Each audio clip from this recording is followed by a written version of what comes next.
এই পবিত্র স্থানটি হলো গয়া। হিন্দু তীর্থস্থানগুলির মধ্যে বিহার রাজ্যের গয়া হলো অন্যতম।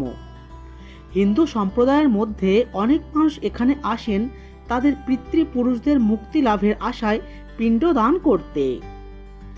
পিণ্ডদান ছাড়াও গয়ার বিভিন্ন অংশে রয়েছে হিন্দুদের অনেকগুলি গুরুত্বপূর্ণ তীর্থস্থান, যেগুলি আমি এই ভিডিওর মাধ্যমে আপনাদের ঘুরিয়ে দেখাবো, যাতে আপনাদের গয়া ভ্রমণটি স্মৃতিমধুর হয়। তবে চলুন আজকের পুণ্যতীর্থ গয়ার ভ্রমণটি শুরু করা যাক। প্রথমেই বলে দিই আপনি এখানে কিভাবে আসবেন। গয়া প্লেন, ট্রেন, বাস বা প্রাইভেট গাড়ি সবেতেই আসা যায়। তবে যদি আপনি স্বল্প খরচে এক আরামদায়ক অভিজ্ঞতা অর্জন করতে চান তাহলে অবশ্যই ট্রেনে করে আসবেন। হাওড়া, শিয়ালদা বা কলকাতা স্টেশন থেকে অনেক ট্রেন রয়েছে এই রুটের মধ্যে। তবে টাইম টেবিলটি আপনি আইআরসিটিসির ওয়েবসাইট থেকে একটু দেখে নেবেন। আর আমরাও গয়ার উদ্দেশ্যে যাত্রা শুরু করেছি গত রাতে বর্ধমান জংশন স্টেশন থেকে। সকাল 6টায় পৌঁছে গেলাম গয়ায়। স্টেশন চত্বরে আপনাকে দেখা মাত্রই অনেকে এগিয়ে আসবে আপনাকে পিণ্ডদান প্রক্রিয়া সম্পাদন করানোর উদ্দেশ্যে। তবে এদের থেকে একটু দূরত্ব বজায় রাখবেন। স্টেশনের সামনেই রয়েছে ভারত সেবাশ্রম সংঘের এই অফিস। আপনি যদি গয়াতে শুধুমাত্র আপনার পিতৃপুরুষদের পিণ্ডদান করার জন্য এসে থাকেন তবে অবশ্যই এই অফিসে যোগাযোগ করবেন। ভারত সেবাশ্রম সংঘ ছাড়াও আপনি এই বাঙালি বাবুর আশ্রমেও থাকতে পারেন। এটুকু বলতে পারি আপনার কোনো অসুবিধা হবে না। এই দুই জায়গারই ফোন নাম্বার আমি ভিডিও ডেসক্রিপশনে দিয়ে রেখেছি, প্রয়োজনে ফোন করতে পারেন। আর তাছাড়া আপনি যদি আমাদের মতো গয়াতে শুধুমাত্র ঘোরার জন্য আসেন তবে স্টেশন চত্বর থেকে আপনার সুবিধা মতো যে কোনো একটি গাড়ি ভাড়া করে নেবেন। তবে আজ আমরা এই অটো গাড়িটি 1000 টাকার বিনিময়ে ভাড়া করেছি গয়া ও বুদ্ধগয়ার সব দর্শনীয় স্থানগুলি ঘুরে দেখার জন্য। গয়া শহরের বিভিন্ন রাস্তা পেরিয়ে সামনের দিকে এগিয়ে চলেছে আমাদের অটো, আর আমরাও চাক্ষুষ করতে থাকলাম এখানকার সৌন্দর্য। গয়া হলো হিন্দুদের একটি পবিত্র তীর্থক্ষেত্র। ফল্গু নদীর তীরে অবস্থিত এই শহরটির উল্লেখ আমাদের মহাকাব্য রামায়ণ ও মহাভারতে আছে। ঐতিহাসিক স্মৃতি রোমন্থন করার সাথে সাথে এখানকার সৌন্দর্য উপভোগ করতে করতে প্রায় 15 মিনিটের যাত্রা শেষে এবারে আমরা পৌঁছে গেলাম আমাদের আজকের প্রথম দর্শনীয় স্থান সাবিত্রী পাহাড়ের সামনে। এবারে পাহাড়ে ওঠার পালা। প্রায় 500 সিঁড়ি বেয়ে উঠতে হবে উপরে। আপনাদের একটু জানিয়ে রাখি, পাহাড়ে ওঠার সময় কাছে অবশ্যই জলের বোতল রাখবেন, না হলে জলের তেষ্টায় কষ্ট পেতে পারেন। কিছুটা উপরে ওঠার পর সর্বপ্রথম নজরে এলো এই মন্দিরটি, যেখানে আপনি একটু বিশ্রাম নিয়ে আবারও উপরে উঠতে পারেন। পাহাড়ের উপর থেকে নিচে তাকালে দেখতে পাবেন গয়া শহরের অসাধারণ প্রাকৃতিক সৌন্দর্য, যা আপনাকে মুগ্ধ করবেই।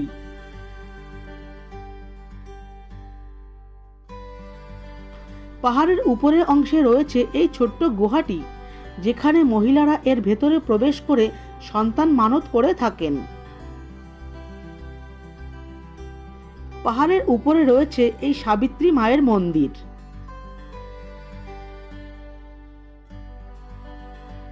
মায়ের দর্শন সেরে আপনি এই চত্বরে কিছুটা সময় কাটাতে পারেন। এটুকু বলতে পারি আপনার খুবই ভালো লাগবে। প্রতি বছর ছট পুজোর সময় এখানে বিশাল মেলা বসে। সেই মেলায় অংশ নেন এই অঞ্চলের অসংখ্য মানুষ। পাহাড় থেকে নেমে এবারে আমরা চললাম আমাদের পরবর্তী গন্তব্য মা মঙ্গলা গৌরী মন্দির দর্শন করতে। সাবিত্রী পাহাড় থেকে এখানে আসতে সময় লাগলো প্রায় 7 মিনিট। মন্দিরটি মাটি থেকে বেশ খানিকটা উঁচুতে অবস্থিত। সিঁড়ি বেয়ে চললাম মন্দিরের উদ্দেশ্যে। এটি হলো মা মঙ্গলা গৌরীর মন্দির। এটি দেবী শক্তির অন্যতম প্রধান মূর্তি। লোকবিশ্বাস অনুযায়ী দেবী সতীর বক্ষ এখানে পড়েছিল।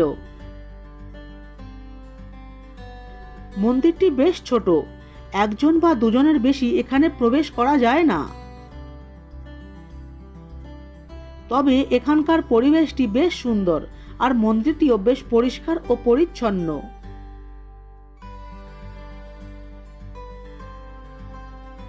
মন্দির থেকে বেরিয়ে কিছুটা এগোলেই পথেই পড়বে এই অক্ষয় বট। এখানে অনেক পুণ্যার্থী আসেন পিণ্ডদান করতে।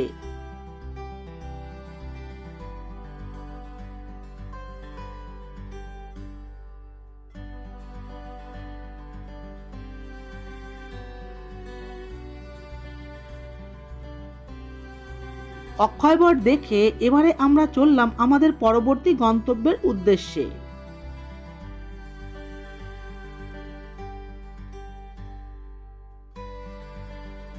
কিছুটা চলার পরেই পৌঁছে গেলাম ফল্গু নদীর উপর নির্মিত ব্রিজে। ব্রিজে দাঁড়িয়েই আপনি এখানকার মনোরম প্রাকৃতিক সৌন্দর্য উপভোগ করতে পারবেন। দূরে দেখা যাচ্ছে ঘোড়া ও গাধার দল, যারা ফল্গু নদী থেকে পিঠে করে বালি বয়ে নিয়ে যাচ্ছে।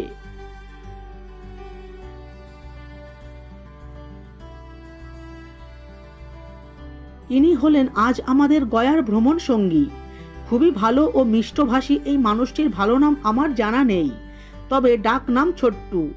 গয়া স্টেশনে এসে একটু খোঁজ নিলেই দেখা পেয়ে যাবেন।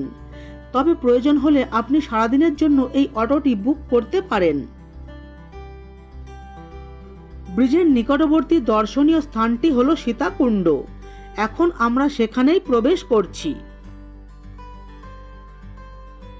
এখানে এসে প্রথমেই আপনার নজরে পড়বে এখানকার সাজানো গোছানো মনোরম পরিবেশ, যা আপনার খুবই ভালো লাগবে।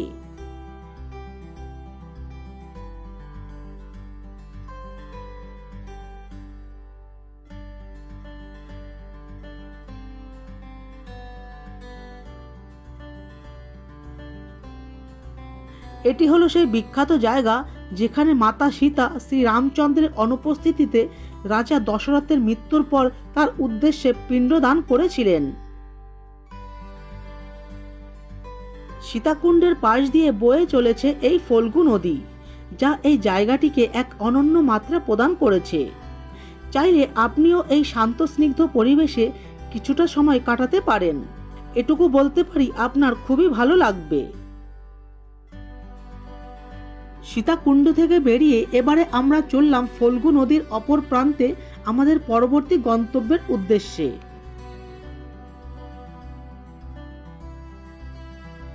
চলার পথেই আমরা এই ছোট টিফিন স্টলটি থেকে কচুরি আর জিলাপি দিয়ে আমাদের সকালের টিফিনটি সেরে নিচ্ছি।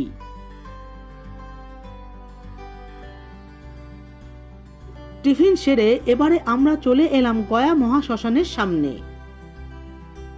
আপনাদের কাছে একটি ছোট্ট অনুরোধ, এখানে আসলে পকেটে অবশ্যই কিছু খুচরো টাকা আনবেন এবং এই সমস্ত অসহায় মানুষদের একটু সাহায্য করবেন। ফল্গু নদীর তীরে অবস্থিত গয়া শ্মশানটি বেশ সুন্দর, আর আজ এখানে অনেক মানুষ এসেছেন পুজো দিতে।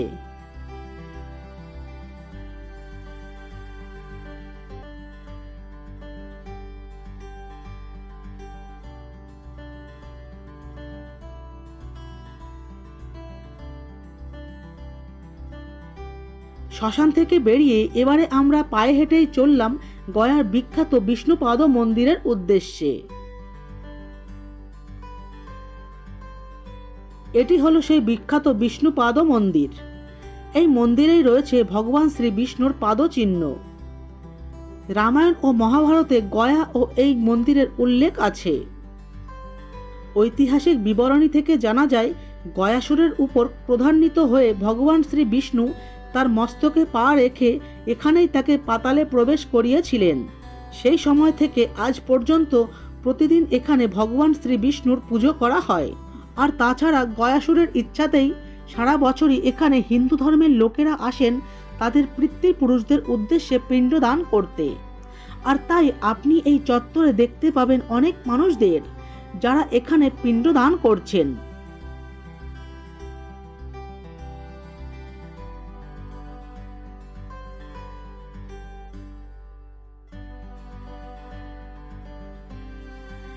হঠাৎ আমার নজরে পড়ল এই গাছটি, যেখানে অনেক মৃত মানুষদের ছবি টানানো আছে। হয়তো এনাদের বাড়ির লোকেরা এখানে পিণ্ডদান করতে এসে রেখে গেছেন। মন্দিরের পাশ দিয়েই বয়ে চলেছে ফল্গু নদী, আর এই নদীর বালুতটেই চলছে পিণ্ডদানের প্রক্রিয়া।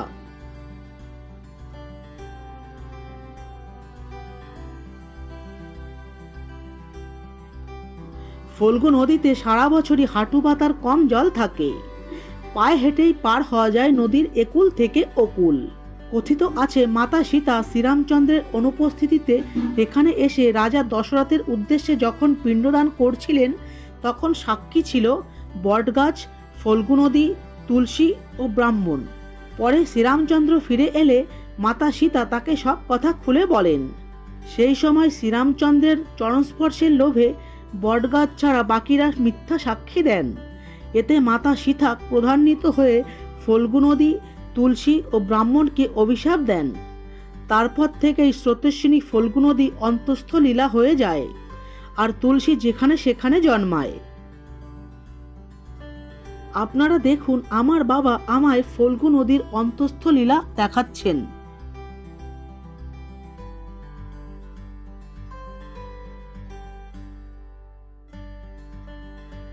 বিষ্ণুপাদ মন্দির চত্বরে আর কিছুটা সময় কাটিয়ে এবারে আমরা চললাম আমাদের পরবর্তী গন্তব্য প্রেত শিলার উদ্দেশ্যে। বিষ্ণুপাদ মন্দির থেকে প্রেত শিলার পাহাড়ের দূরত্ব প্রায় 8 কিলোমিটার। দূরে ওই যে আমাদের নজরে পড়ল প্রেত শিলা পাহাড়। অবশেষে আমরা পৌঁছে গেলাম প্রেত শিলায়। আজ এখানে অনেক মানুষ এসেছেন তাদের মৃত প্রিয়জনের উদ্দেশ্যে পিণ্ডদান করতে।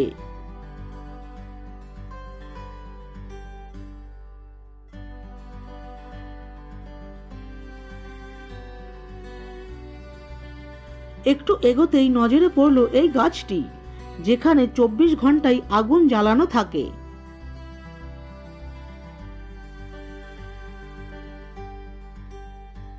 এই চত্বরে আপনার নজরে পড়বে বেশ কয়েকটি মন্দির, যেখানে দেবদেবীর বিগ্রহ সুসজ্জিত আছে।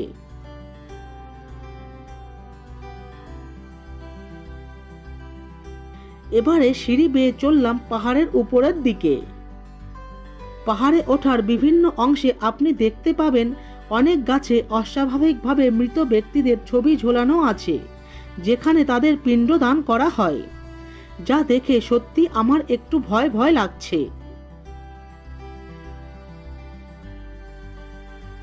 একটু উপরে উঠেই দেখতে পেলাম মা কামাখ্যার এই মন্দিরটি।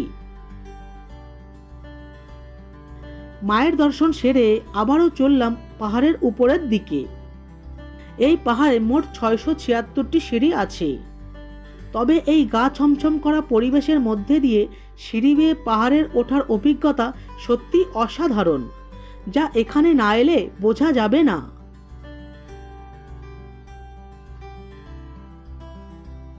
আপনাদের একটু জানিয়ে রাখি, প্রেতশিলাতে পাহাড়ে ওঠার জন্যও ব্যবস্থা রয়েছে। আপনার যদি সত্যি পাহাড়ে উঠতে খুবই কষ্ট হয়, তাহলে আপনি এই ঝোলাই করে উপরে উঠতে পারেন। সেক্ষেত্রে আপনাকে এক্সট্রা 500 টাকা দিতে হবে। পাহাড়ের উপরেই রয়েছে বেশ কয়েকটি মন্দির। প্রথমেই রয়েছে মা কালীর এই মন্দিরটি।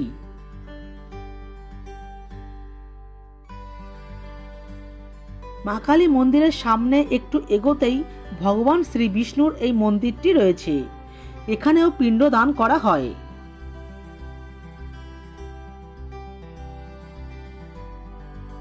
পাশেই রয়েছে ভগবান শ্রী ব্রহ্মার পদচিহ্ন। এর পাশেই আছে এই প্রেত শিলা। কথিত আছে অপঘাতে মৃত ব্যক্তিদের পিণ্ড এখানে দান করলে তাদের মুক্তি লাভ হয়। আপনারা সামনে যে গাছটি দেখছেন, এই গাছটিতে অপঘাতে মৃত ব্যক্তিদের জামাকাপড় এনে টানানো হয়।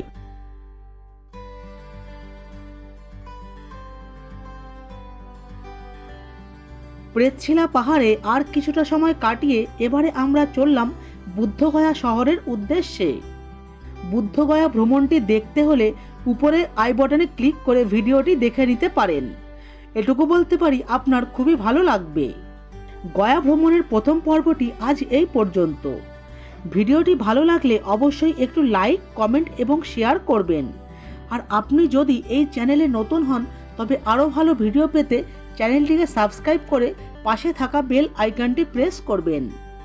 এতক্ষণ ভিডিওটি দেখার জন্য আপনাকে অনেক ধন্যবাদ।